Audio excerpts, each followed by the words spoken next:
Assalamualaikum warahmatullahi wabarakatuh. Para subscriber dimanapun Anda berada, alhamdulillah, wassalatu wassalamu ala rasulillah, amma ba'd.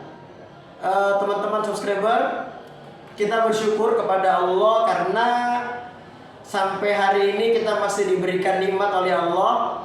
Dan alhamdulillahnya hari ini kita sudah masuk pada hari yang ke-7 di bulan Ramadan, dan ini merupakan kesyukuran bagi setiap muslim karena dia masih diberikan oleh Allah kesempatan di mana orang lain mungkin bisa dikatakan tidak bisa, atau mungkin belum sempat atau belum diberikan Allah kesempatan untuk berjumpa dengan Ramadan tahun ini. Banyak di antara kita ini yang meminta kepada Allah, Allahumma balighna Ramadan, Allahumma balighna Ramadan. Bahkan dari tahun lalu dia berdoa seperti itu. Tapi ternyata ketika Ramadan datang, justru Allah Subhanahu wa taala ambil jiwanya, Allah Subhanahu wa taala ambil nyawanya. Nah, pada kesempatan yang berbahagia ini teman-teman, saya kepingin sedikit berbagi atau kemudian menyampaikan kultum singkat yang berkaitan dengan perlukah kita hidup berquran atau kemudian hidup bersama dengan Al-Quran, ya. Nah, kebetulan momennya hari ini adalah bulan Ramadan. Ramadan itu bulan diturunkannya Al-Quran, teman-teman, ya kan? Bulan diturunkannya Al-Quran. Sebagaimana Allah Subhanahu wa taala berfirman, Syahrul Ramadan alladzi unzila fihil Qur'an. Jadi bulan Ramadan itu bulan diturunkannya Quran.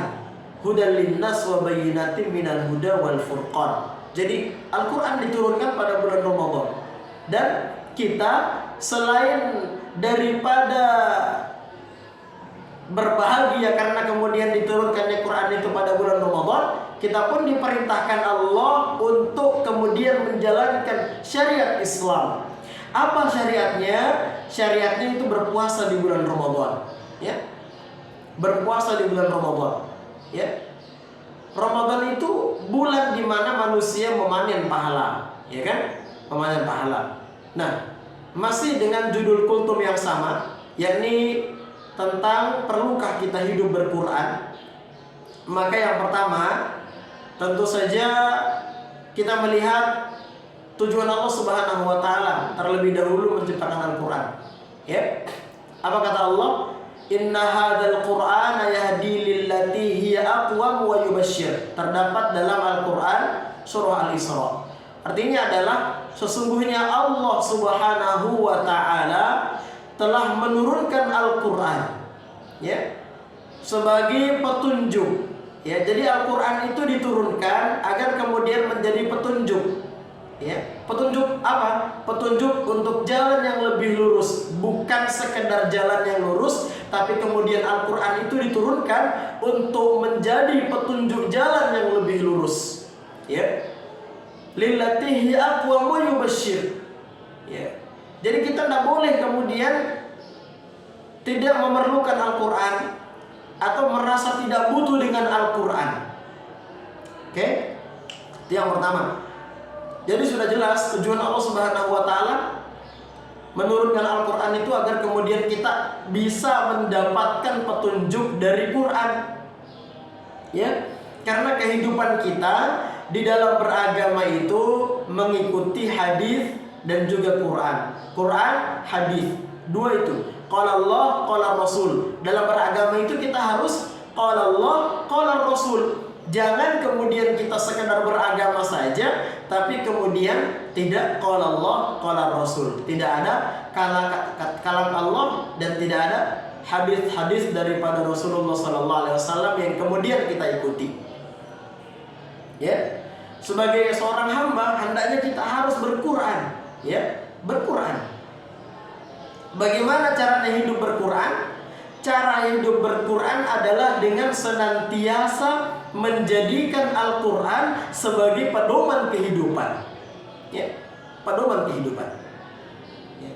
Bagaimana cara menjadikan Quran sebagai pedoman kehidupan? Hendaknya kita senantiasa sering-sering membaca ayat-ayat Allah Subhanahu wa taala. Sering-seringlah kita membaca Al-Qur'an.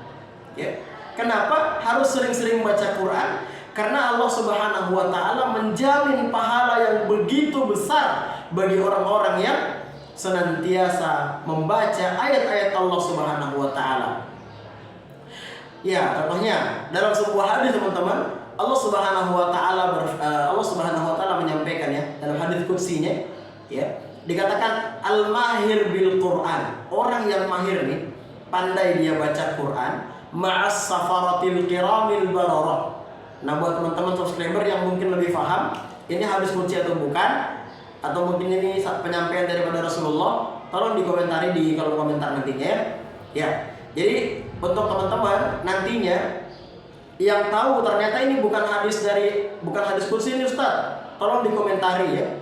Nanti biar kita perbaiki lagi. Ya. Yang pertama, al-mahir bil Quran. Orang yang mahir, pandai baca Quran, ma'as safaratil kiramil bararah. Dia akan mendapatkan kebaikan, kemuliaan, dan duduk sejajar dengan para malaikat yang mulia, lagi senantiasa taat dia di dalam beribadah kepada Allah Subhanahu wa taala. Kemudian yang kedua, walladzi yaqra'ul Qur'an. Adapun orang yang membaca Al-Qur'an, wa huwa yatata itu terbata-bata, wa huwa yata'u fi, dia terbata-bata di dalam membaca Al-Qur'an, lahu ajran. Ya, kata Rasulullah. Lahu ajran ya, maka dia mendapatkan 2 pahala. Nah ini yang sama bingung nih, apakah ini hadis qudsi atau kemudian perkataan daripada Nabi kita, sabda Rasul kita yang mulia sallallahu alaihi wasallam. Tolong nanti teman-teman dikoreksi yang ini ya. Intinya ini adalah penegasan bagi setiap muslim agar kemudian senantiasa membaca ayat-ayat Allah Subhanahu wa taala. Ya. Nah, ini baru benar-benar hadis qudsi. Anda yakin banget nih, yang ini hadis qudsi. Hadis yang berikutnya lagi ya, untuk kemudian memperkuat dalil kita ya dalam materi kita kali ini, ada sebuah hadis ya, bahwasanya alif lam mim itu tidak termasuk dalam satu huruf. Tapi alif satu huruf, lam satu huruf, mim satu huruf. Man qara'a harfan min kitabillah, ini lengkapnya hadisnya. Man qara'a harfan min kitabillah falahu bihi hasanah. Siapa yang kemudian membaca ayat dari kitab Allah Subhanahu wa taala ya, artinya membaca Quran ya, maka dia mendapatkan hasanah, kebaikan ya. Wal hasanatu bi asyri amsalha, dan kebaikan itu akan berbuah lebih banyak lagi dari yang sebelumnya. Wal hasanatu bi asyri amsalha, la aqulu alif lam mim harfun. Akan tetapi perlu diketahui bahwasanya alif lam mim itu ternyata bukan satu huruf. La aqulu alif lam mim harfun. Ya, alif lam mim bukanlah satu huruf. Akan tetapi alif satu huruf, lam satu huruf, mim satu huruf. Kalau kemudian satu huruf diberikan oleh Allah Subhanahu wa taala 10 kebaikan, bagaimana kalau kemudian kita membaca alif, lam, mim? Berapa huruf yang kemudian kita baca dan berapa jumlah pahala yang kemudian kita akan dapatkan? Ya. Seperti itu. Masya Allah, ini luar biasa.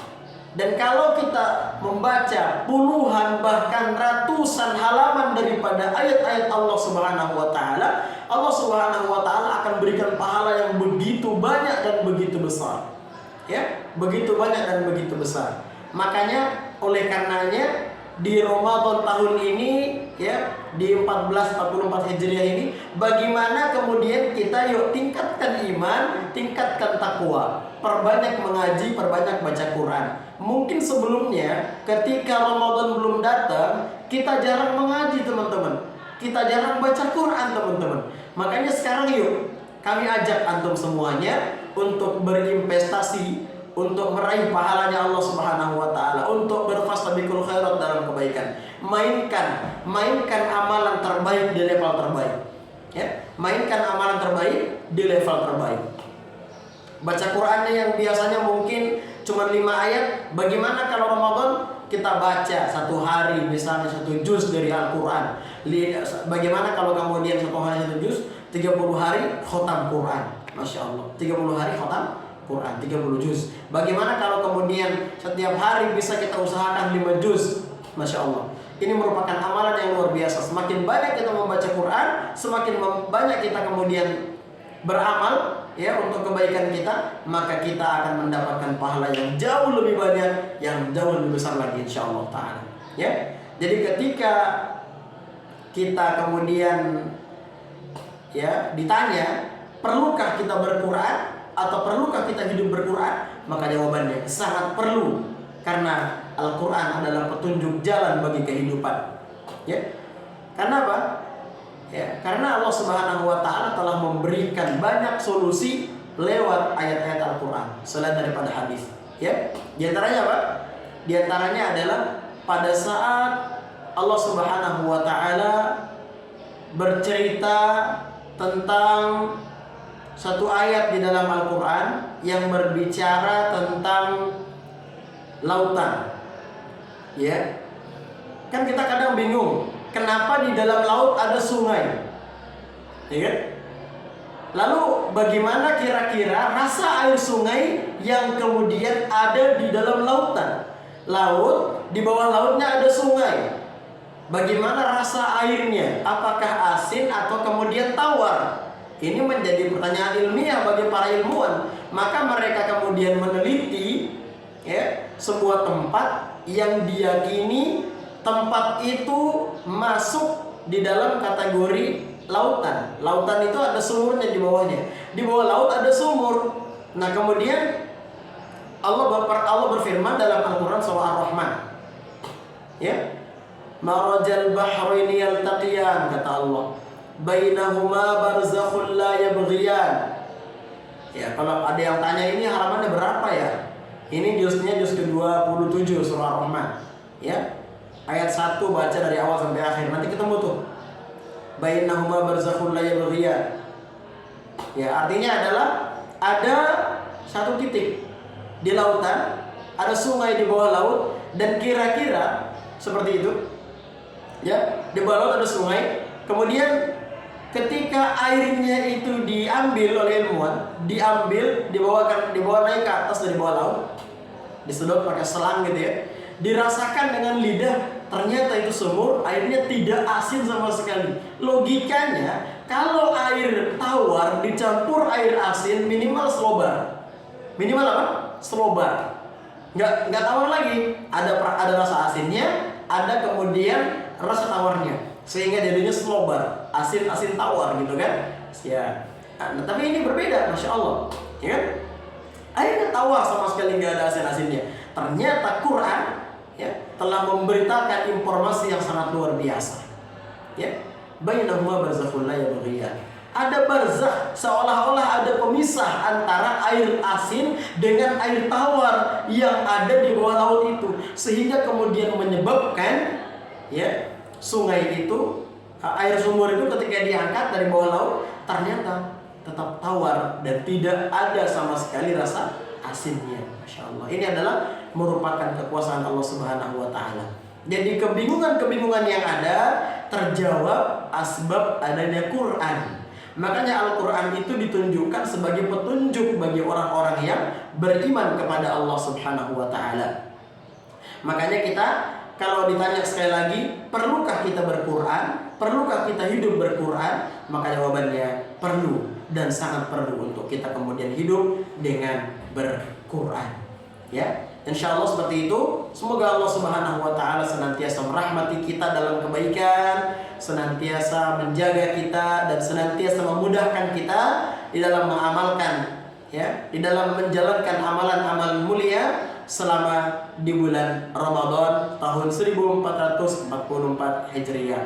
Insyaallah semoga apa yang kemudian kita sampaikan ini menjadi manfaat bagi kita semuanya, dan menjadikan kita semakin termotivasi untuk memperbanyak membaca dan bahkan menghafalkan Al-Quran.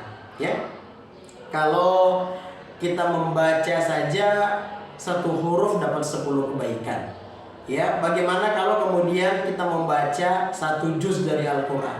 Ada berapa ribu huruf grammar dalam bahasa Arab atau bahasa Quran yang kemudian kita baca sehingga kemudian menyebabkan Allah Subhanahu wa taala memberikan pahala yang banyak banget ya pada tahun ini insyaallah kepada kita yang membaca Quran. Ini baru baca, apalagi kalau diberikan Allah keistimewaan sampai menghafalkan Al-Quran ya.